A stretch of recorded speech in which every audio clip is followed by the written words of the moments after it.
The rap beef is just getting started, man. It's just getting started, man. It's just heating up, man. Y'all thought it was gonna be done after the Kendrick diss. Oh no, man. Drake got something on the way, man. There's been a lot going on these past 2 days, man, and we about to talk about it. So last month, Rick Ross's BM has some very interesting things to say about Drake and Rick Ross, and I'll play it here.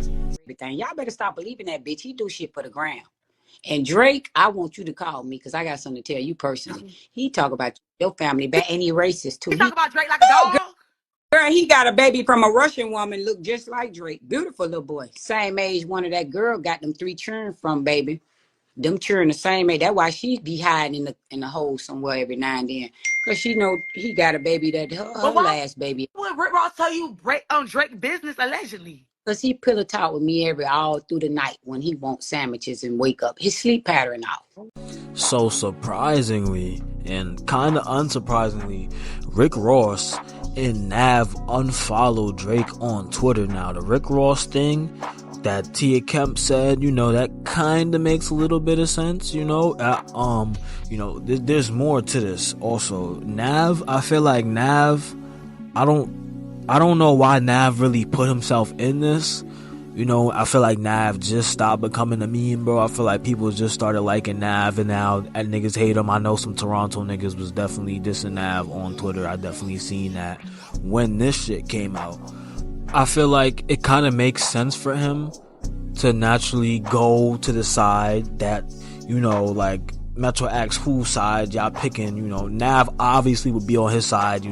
He kind of put him on, not necessarily that he put him on, but he is close with that group of rappers, like Gunna and Thug and Metro and all them other niggas over there, and Nav's manager and shit. So I feel like, obviously Nav is cool, Nav's manager, but you know what I mean, that group of rappers over there, all them YSL guys and shit, that's where Nav really be at. So I feel like it naturally makes sense for him to do that, but for him to unfollow Drake and make it known and kind of like, the fans is doing this right now, so I feel like it made no sense for you to really even do that. I feel like he was low-key clout chasing, but that's besides the point. I don't know, maybe it was a coincidence. I know Drake and Nav got a song together, but I know Nav said it wasn't really that good, so that's never coming out, so it's not like we can expect any Drake and Nav little Toronto link up anytime soon. But I just feel like he is just dick riding just a tiny bit. I ain't gonna, just a tiny bit.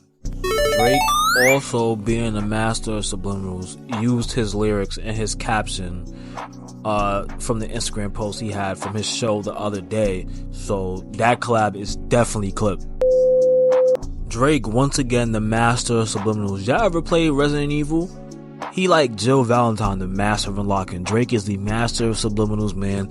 Here he is liking somebody's comment talking about how he's not taking this beef serious. He does not care about what the fuck Kendrick is talking about. He does not care if Kendrick feels like he has to come out of hiding and diss niggas every time and drop and then do the same thing and rinse and repeat every single time to sell over 100K. He does not care what y'all niggas think. He does not care that Drake has Nav has unfollowed him. He does not care that Rick Ross has unfollowed him. He does not care that Meek Mill is gay. He is still going to continue to do what the fuck he gonna do and get money and keep dropping hits, man, and keep being better than y'all favorite rappers, man. But let us continue.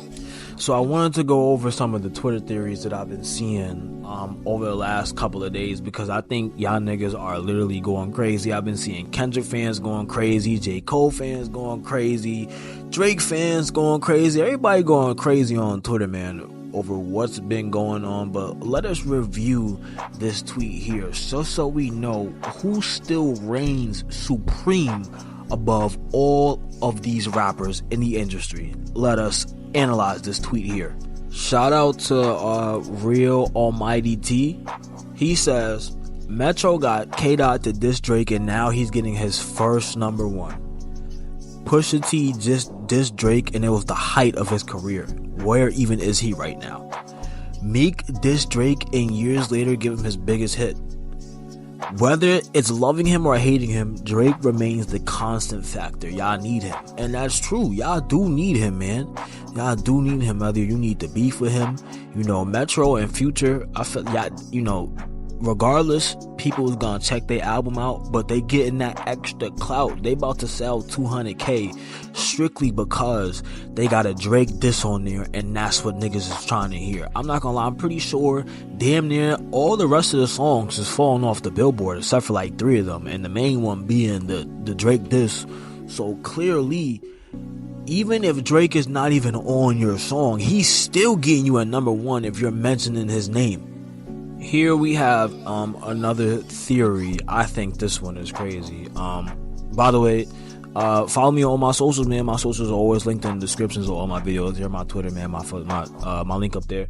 But so you niggas are reaching. Okay, you niggas are reaching, as I said up there, and I will say it here on the microphone again for the 3rd time. You niggas are 100% reaching. You niggas are reaching. You niggas are reaching more than niggas in 2K24 post-patch and pre-patch. You niggas are reaching. Like, this is crazy, but we're gonna go over this excessive reaching for engagement on Twitter. So this fan's theory, he says, Angel Trackpad says, did anyone else notice this with the We Don't Trust You tracklist title? So Drake, I think this is Her Loss, or no, it's not Her Loss, it's For All the Dogs. So Drake has a song called Slimed You Out. They have a song called Slimed In. Okay. Drake has a song called Furthest Thing. Future has a song called I ain't gonna lie, I'm so sorry, I don't even know what the fuck that says, so y'all can rip me. If you do make it this far in the video, you can cut my ass, okay? I'm sorry, I'm an idiot. Alright, we gonna skip that one. Drake got a song called The Shoe Fits. They got a song called Cinderella. I ain't gonna lie, it's a little suspect. Drake got a song called Trust Issues. They got a song called We Don't Trust You. Okay, I mean, that's the song, that's the title of the album, but okay. Drake got a song called Won't Be Late. They got a song called Running Out of Time. You know, that could relate to anybody. You know, I could tell my boss I won't be late to work the next day, and you know, I'm running out of time because I'm about to be late. You know, it's a lot of traffic in Manhattan. But that's besides the point. Drake got a song called Treacherous Twins. They got a song called Where My Twin At. I ain't gonna lie, that one's a little off for me because, you know, if my twin is treacherous, then why would I be worried about where he's at, you know?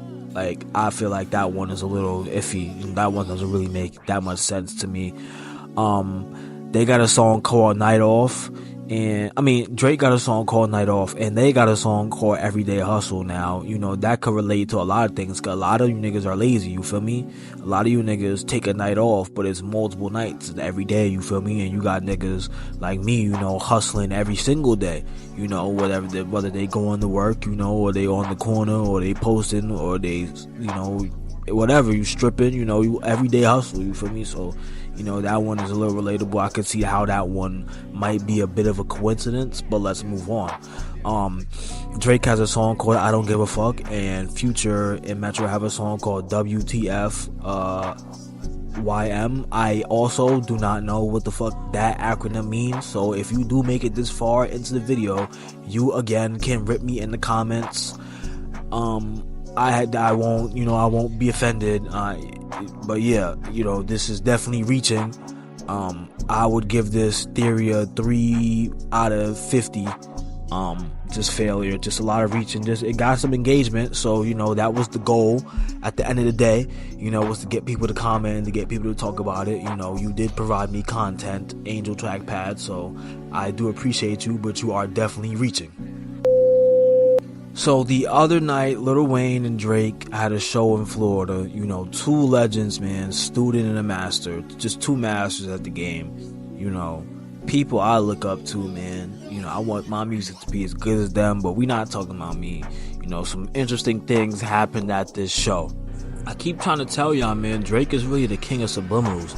The first thing this nigga Drake does, bro, king of petty, first thing he does, bro, he walks out to the show playing Future.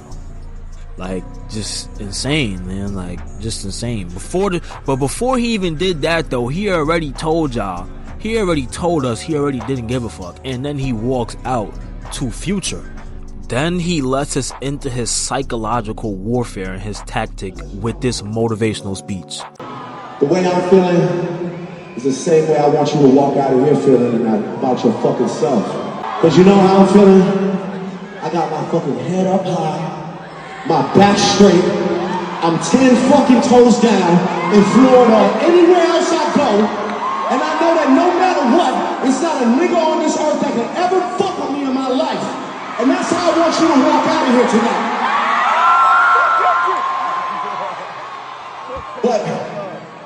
But in order to, you know, get yourself all gassed up, riled up, and move towards the future, sometimes you gotta acknowledge the mistakes that you made in the past, right?